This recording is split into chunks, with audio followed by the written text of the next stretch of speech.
किसान, बदलते भारत की शान।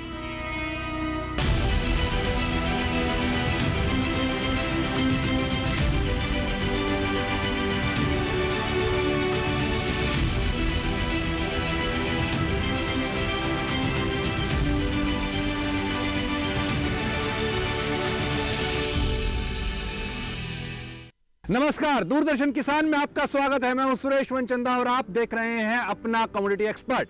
अपना कमोडिटी एक्सपर्ट की टीम अब पहुंची है मंडी में। जी हां, मंडी से हम करेंगे विश्लेषण दालों का। 2025 दालों के लिए कैसा रहने वाला है।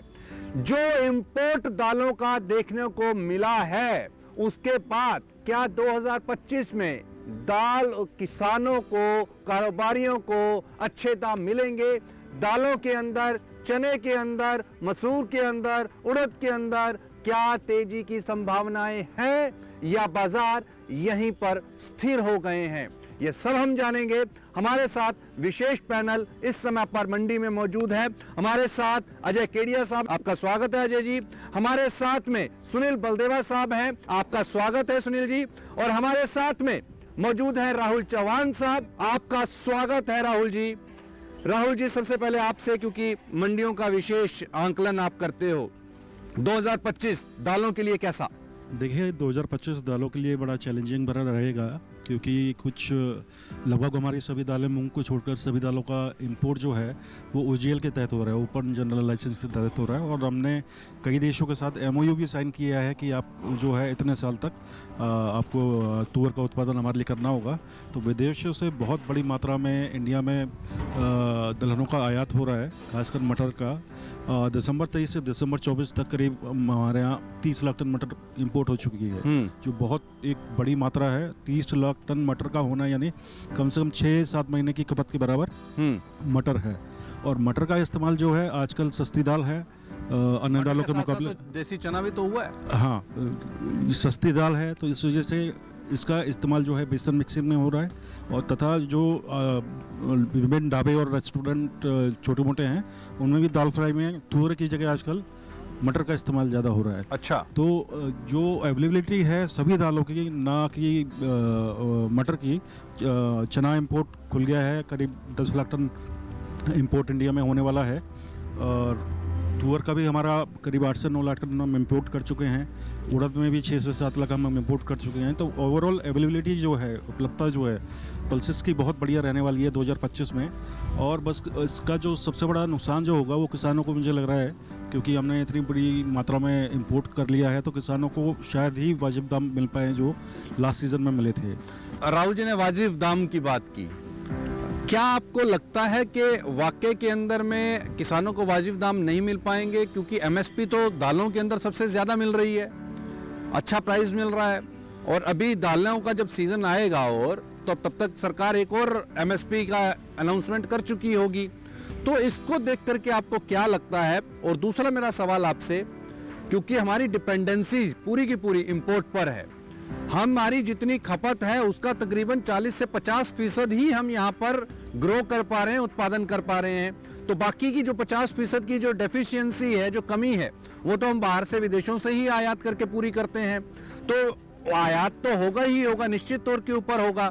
तो इसको किस नज़र से देखा जाए?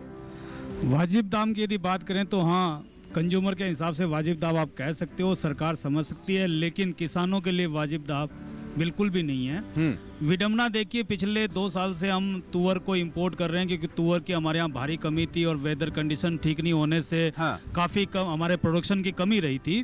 तो हमने हर जगह तलाशा और इंपोर्ट किया। कुछ जगह हमें इसके लिए काफ़ी प्रेशर भी देना पड़ा, जैसे अफ्रीका देशों से, वहाँ पे उन्होंने इंपोर्ट को कुछ अड़चने डाल रहे थे, तो वहाँ पे हमारी सरकार को इंटरवेंट भी करना पड़ा ताकि इंपोर्ट हो सके। ठीक है, लेकिन इस साल हमारे किसानों ने बहुत अच्छी फसल करी, वेदर कंडीशन बहुत अच्छा रहा और रिकॉर्ड उत्पादन तुअर का होने जा रहा है।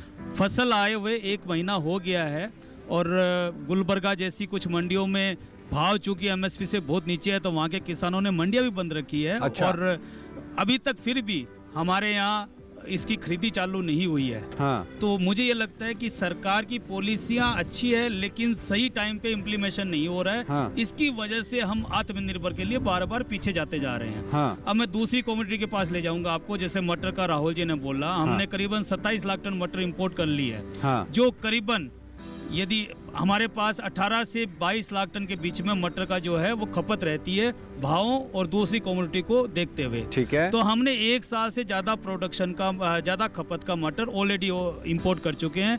11 लाख टन मटर हमारे पास पोर्टों में है। अच्छा। पोर्ट पे जगह नहीं है, वेसल वेटिंग पे हैं। हाँ। पोर्ट पे माल खुले में उतर रहा है। ठीक है। उसको बारिश से खराब होने का डर है, फिर हाँ। भी सरकार इसका एक्सटेंशन करती जा रही है, जबकि हमें इसकी जरूरत नहीं है। ठीक है। अब मैं तीसरी कम्युनिटी आऊंगा चने पे। हाँ। चना ड्यूटी फ्री है, करीबन 57 रुपये का चना आज 835 के ऑस्ट्रेलिया के भाव है। यदि उसको कैलकुलेट करेंगे तो 57 रुपये का चना हमारे आके पड़ रहा है, सब मंडी और सारे खर्चे लेके, जबकि हमारी एमएसपी 5640 है। यदि हम एमएसपी से आज कोई माल खरीदते हैं तो उसका प्लांट पे चना आके 60 रुपया पड़ता है, जबकि इंपोर्टेड चना आपका 57 रुपया पड़ रहा है। तो वो भी हम एमएसपी से कम इंपोर्ट कर रहे हैं। हाँ। मसूर की हम बात करें तो लगभग एमएसपी पर हम इंपोर्ट कर रहे हैं। नहीं, एमएसपी से नीचे आप इंपोर्ट कर रहे हैं? ये बिल्कुल, कहना चाह रहे हैं? एमएसपी से कॉस्ट नीचे पड़ रही है इंपोर्टेड माल की। तो अगर तो एमएसपी से नीचे पड़ रही है तो हाँ। किसानों को कैसे फायदा हो सकता है, हम आत्मनिर्भर कैसे जा सकते हैं? हाँ। यदि हम इंपोर्ट की पॉलिसी सही ढंग से नहीं रखेंगे, उसकी इम्प्लीमेशन है वह सही टाइम पे नहीं करेंगे। हाँ। हम यदि बुआई के टाइम और कटाई के समय इंपोर्ट को खुला रखेंगे और इंपोर्ट का जो कॉस्टिंग है वो एमएसपी से नीचे गिरेगी, तो किसानों को कभी भी एमएसपी नहीं मिल सकती। मैं अजय जी से सवाल करूं उससे पहले देख लेते हैं दालों पर ये खास रिपोर्ट। भारत की प्रमुख दलहनी फसलों में अरहर, चना, मूंग, मसूर, उड़द, राजमा, मटर, लोबिया और कुल्थी वगैरह शामिल हैं। विश्व की 90% अरहर, 75% चना और 37% मसूर भारत में ही उगाई जाती है। सबसे ज्यादा उत्पादन मध्य प्रदेश, उत्तर प्रदेश, महाराष्ट्र, राजस्थान, आंध्र प्रदेश, कर्नाटक और पश्चिम बंगाल के डेल्टा क्षेत्र में होता है। 2013-14 के दौरान भारत में 1 करोड़ 92 लाख टन के करीब दालें उपजी थीं। 2023-24 के दौरान इनकी पैदावार 2 करोड़ 42 लाख टन तक जा पहुंची। हालांकि पिछले 3 साल के दौरान उत्पादन इससे थोड़ा अधिक था। यहाँ ये जानना भी जरूरी है कि देश में सबसे ज्यादा उपयोग अरहर की दाल का है। 2030 तक भारत को 3 करोड़ 20 लाख और 2050 तक 3 करोड़ 90 लाख टन दालों की जरूरत होगी। अजय जी, 2025 दालों के लिए कैसा? नमस्कार सूर्य जी। बिल्कुल, जैसे हमने देखा कि सप्लाई साइड एक काफ़ी कंसर्न था। कोविड के बाद सभी देशों में इन्फ्लेशन बढ़ा, तो हमने देखा भारतीय सरकार के लिए भी बहुत ही चैलेंजिंग था। हमने चाहे ऑयल सीड की बात करें, चाहे पल्सेस की बात करें, तो उसी को देखते हुए गवर्नमेंट ने जो पिछले 4 सालों में स्टेप लिया है वो मेक श्योर करने की कोशिश की कि इन्फ्लेशन अपने लेवल से नीचे ही रहे। और काफ़ी हद तक हम देख रहे हैं पल्सेस, ऑयल सीड में इन्फ्लेशन काफ़ी हद तक नीचे हुआ, लेकिन इसी की मार हमने देखा पूरे VCPs को पड़ता हुआ दिखाई दिया। और अब किसान पे भी इसका असर ज़्यादा पड़ता हुआ दिखाई दिया। काफ़ी दालें हैं जो MSP के नीचे ट्रेड करें, जैसे सुनील जी ने भी कहा कि आज हम इंपोर्ट करते हैं तो वो MSP के कॉस्ट के नीचे ही हमारे पास आ रही है। राहुल जी ने भी बताया। तो मुझे लगता है इस वक्त अगर पूरे पल्सेस की बात करें तो एज ऑफ नाउ सप्लाई बहुत ज़्यादा है। खास करके पीली मटर की अगर हम बात करें तो जो हमारा कंजम्पशन है उसके मुकाबले काफ़ी ज़्यादा सप्लाई अभी भी बनी हुई है। तो टाइमिंग 2025 में मुझे लगता है अनलेस एंड अनटिल हमारा इंपोर्ट पे कोई पॉलिसी या कोई रोकथाम नहीं होता है, प्राइजेस में अभी भी दबाव जरूर बना हुआ है, लेकिन ट्रेड कहीं ना कहीं स्टैग्नेंट हो चुका है। कोई बड़ा बाइंग भी नहीं हो रही है नीचे के लेवल में और ना ही सेलिंग हो पा रही है, तो एक स्टैग्नेंसी बन। और वक्त हो गया है छोटे से ब्रेक के तुरंत बाद लौटेंगे। चर्चा जारी है।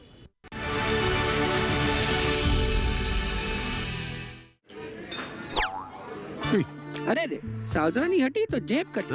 मेरी ईमेल आईडी और मोबाइल नंबर है बैंक में रजिस्टर्ड। तो डिजिटल पेमेंट में धोखा हुआ कभी तो अलर्ट्स मिलेंगे तभी के तभी। पर पैसे तो गए। नहीं, पैसे नहीं गए। नहीं जो की लापरवाही तो नहीं करनी पड़ेगी भरपाई। और सुनिए, समय से जो की शिकायत मिलेंगे आपको रिफंड सही सलामत। अभी यह कहता है कि जानकार बनिए, सतर्क रहिए।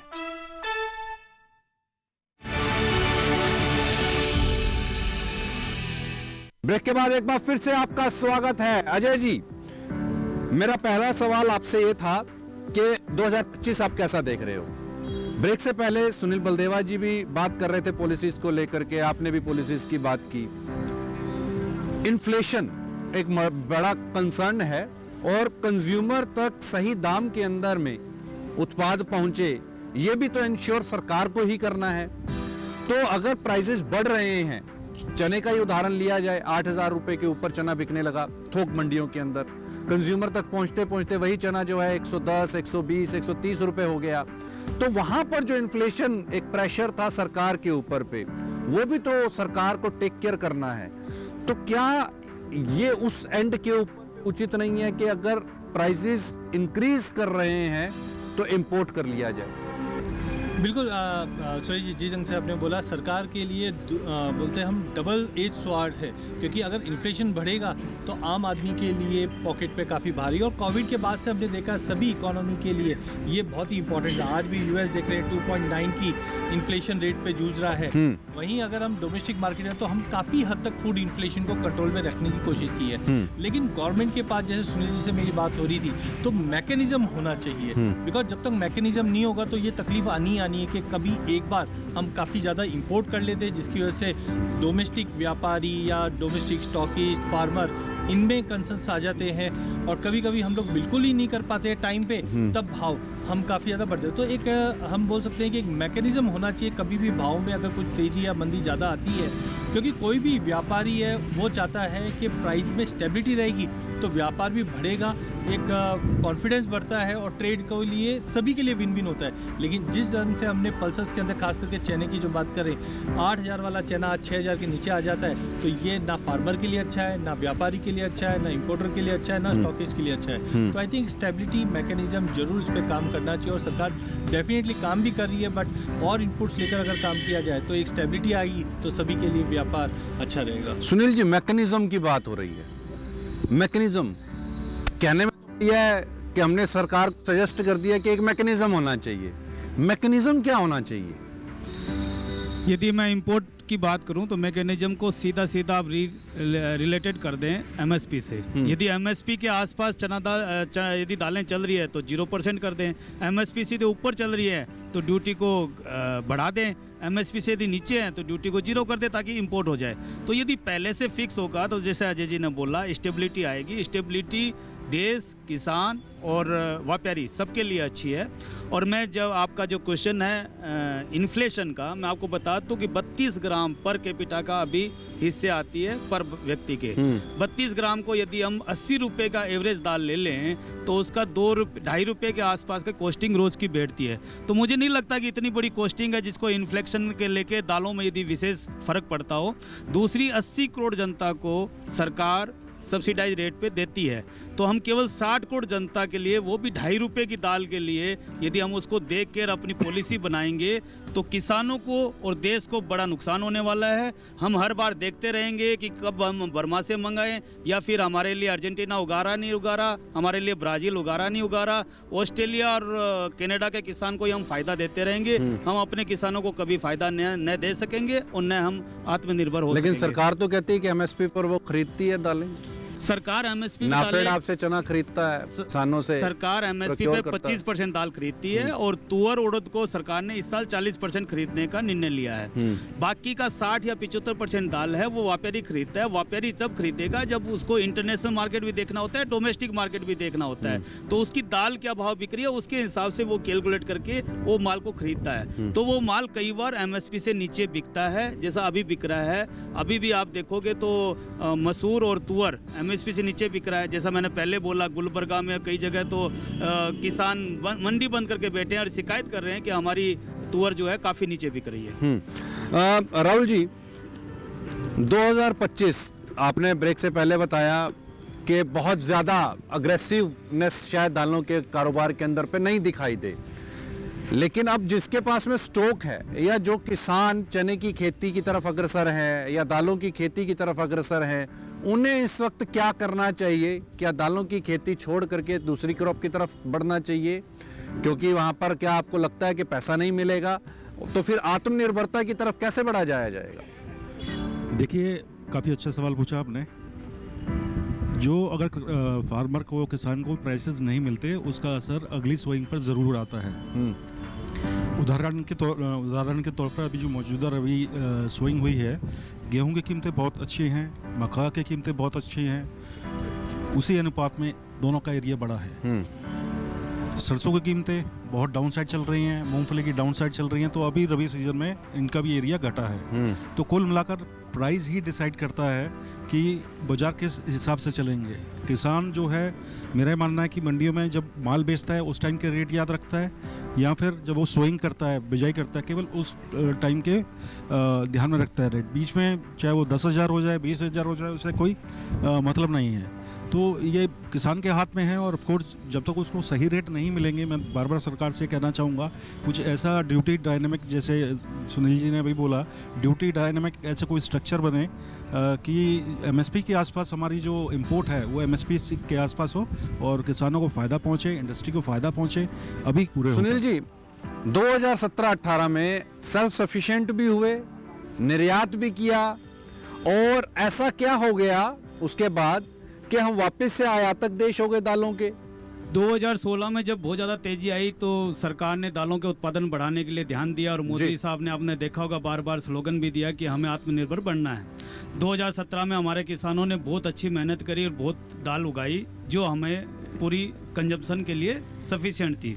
2018 में हमारी इतनी दाल आई कि हम तो जैसे मसूर 2006 से पहले एक्सपोर्ट करते थे, वो मसूर हम वापस एक्सपोर्ट करने लग गए, और कुछ और दालें भी हमने एक्सपोर्ट की। लेकिन 2019 और 19 में, 18 और 19 में, 18 के लास्ट में और 19 में हमारी दालों के भाव बहुत ज़्यादा गिर गए थे। तब उस समय कमेटी के जो अध्यक्ष थे श्री नितिन गडकरी साहब थे, और उन्होंने उस समय उस कमेटी ने मटर पे 50% ड्यूटी लगाई और बाकी दालों पे भी ड्यूटी लगाई, मसूर पे 20% लगाई, ड्यूटी लगाई, ताकि एमएसपी से बहुत ज़्यादा नीचे नहीं होए। जैसे पाम ऑयल यहाँ पे डंपिंग स्टेशन बन गया था, वैसे मटर और दालों के लिए इंडिया डंपिंग स्टेशन ना बने। लेकिन पाम ऑयल की तो अब खेती, और जो पर्टिकुलरली यूं कहें कि काफ़ी अग्रेसिव है सरकार पाम ऑयल की खेती यहीं भारत के अंदर करने में। खेती के लिए अग्रेसिव होना अलग बात है, लेकिन आप किसानों को कहाँ तक रिटर्न देना है वो अलग बात है। अभी अब मैं बात करूँ तो मूंगफली के दाम जो है पिछले 15 साल में सबसे कम है। सोयाबीन के दाम हमारे 42 रुपए है, जबकि सीबोर्ड को आप देखोगे रोज भागते रह रहे हैं। आज हम अपनी किसानों की सोयाबीन 42 रुपए मंगा रहे हैं, लेकिन उसका जब तेल इंपोर्ट करेंगे तो उसकी सोयाबीन को उल्टा कैलकुलेट करोगे तो वो 55 रुपया होगी। तो अब हम बाहर के किसानों को फायदा देंगे, यहाँ के किसानों की जो सोयाबीन है वो 42 रुपए बिकवाएंगे। तो इसके बीच में हमें बैलेंस बनाना है। इसलिए मैं बार बार कहता हूँ कि हमें मैकेनिज्म बनाना होगा। हमें एसोसिएशन के रिप्रेजेंटेटिव को और जो एग्रीकल्चर के जो एक्सपर्ट है उनको साथ में बिठा के पॉलिसी बनानी होगी, ताकि हम आगे आने वाले 6 महीनों की प्रेडिक्शन पहले करके उसके ऊपर पॉलिसी बनाएं, न कि हम 6 महीने बाद बनाएं। आज हमारी फसल आ रही है, हमारी मटर चना एमएसपी से नीचे है, मसूर एमएसपी से नीचे है, लेकिन हमने पॉलिसी बना रखी है मार्च तक खोल के और इंपोर्ट खोलने की। तो हमारा इंपोर्ट भी आएगा, हमारे किसानों का माल भी आएगा, तो हम आत्मनिर्भर कैसे बनेंगे और कैसे हम किसानों को एमएसपी दिला सकेंगे। मैं इसमें एक क्वेश्चन और ऐड ऑन करूंगा। जहां ऑप्शंस की बात आ जाती है, इक्विटी को लेकर के तो सेबी साफ कह रही है कि इसमें 90 लोग जो हैं 100 में से वो खोने वाले हैं, सिर्फ 10 आदमी ही फायदा कमा पाते हैं। तो कमोडिटी, और वो भी हम किसानों की बात कर रहे हैं, जो सारा दिन खेत में खपता है, वो एफ&ओ को कहाँ समझ पाएगा?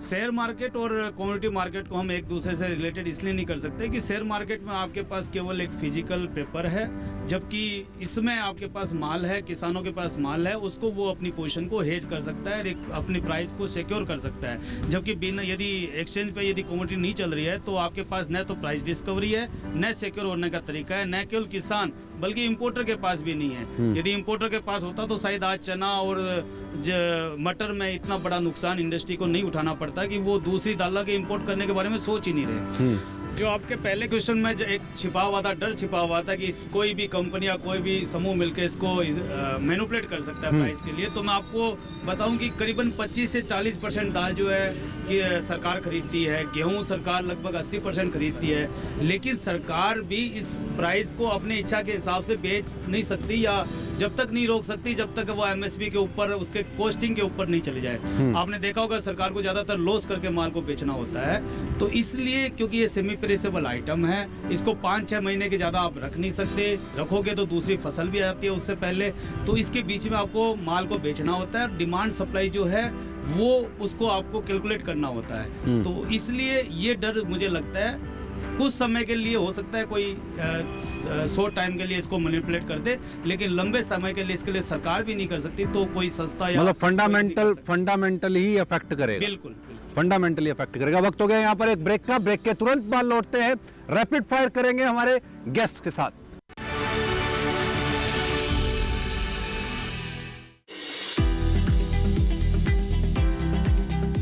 मेरा नाम ऋतिक श्रीवास्तव है, मैं रिसाइटेक नेचर प्राइवेट लिमिटेड का फाउंडर हूँ।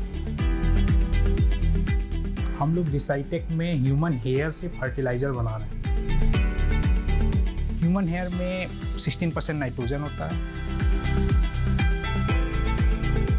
सिंथेटिक नाइट्रोजन फर्टिलाइजर का एक प्रॉपर सब्स्टिट्यूट है जो इंपोर्ट से देश को हेल्प करे। देखिए कृषि स्टार्टअप इस शनिवार रात 9:30 बजे और पुनः प्रसारण सोमवार शाम 4 बजे सिर्फ डीडी किसान पर।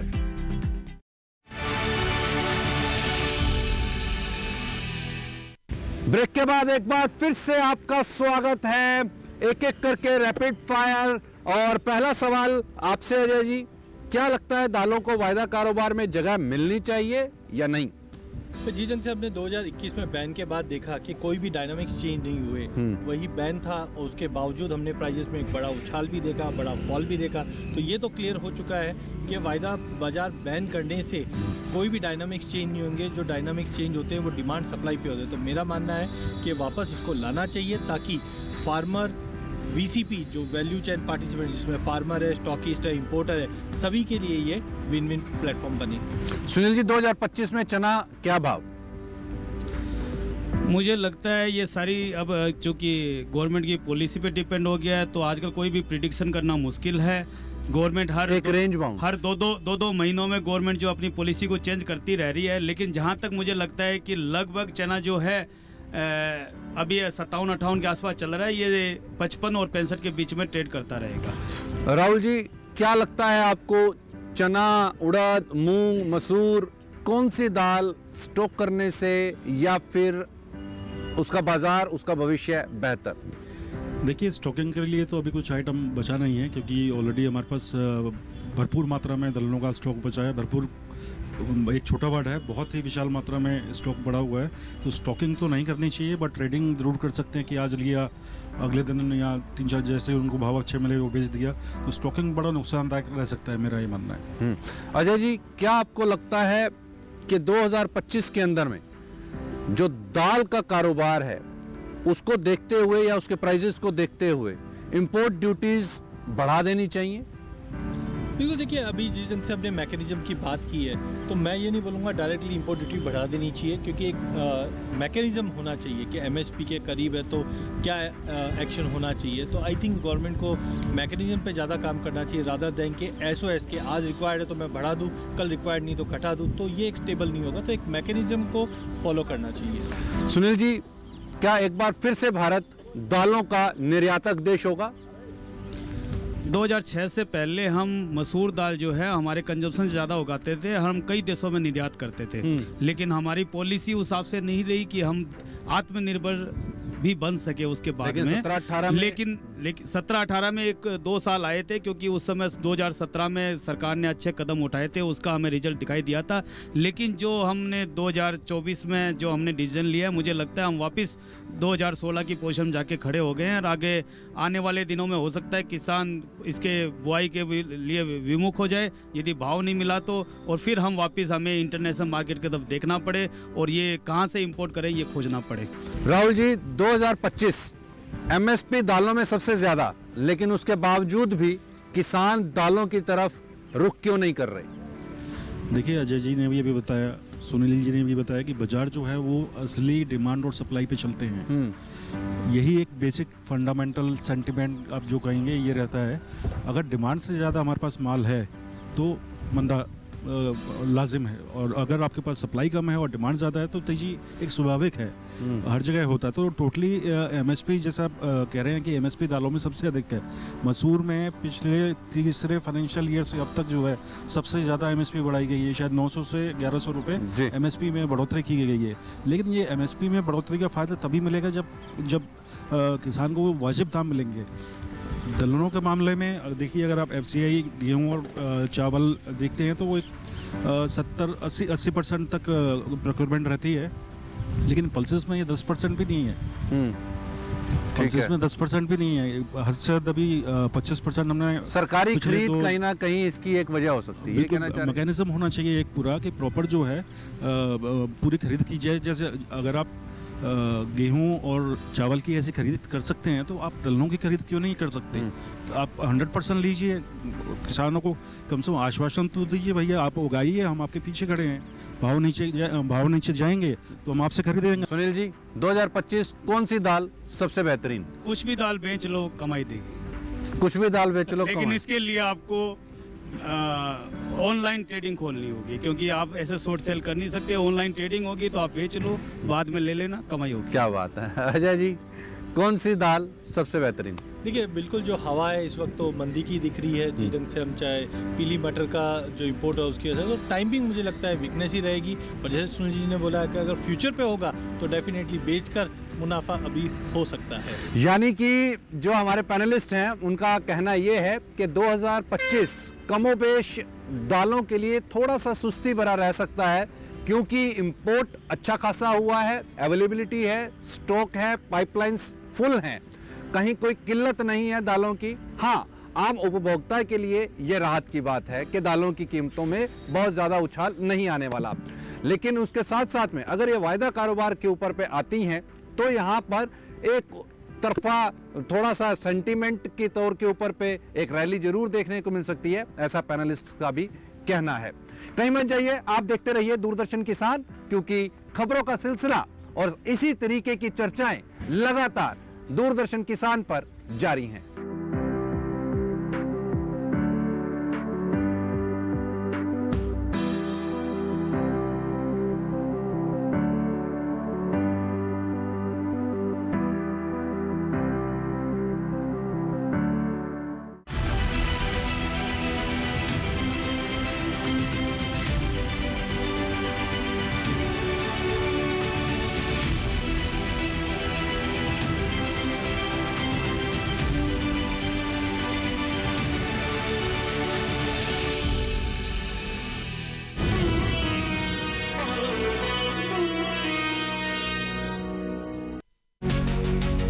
इरादे मेरे मजबूत और होठों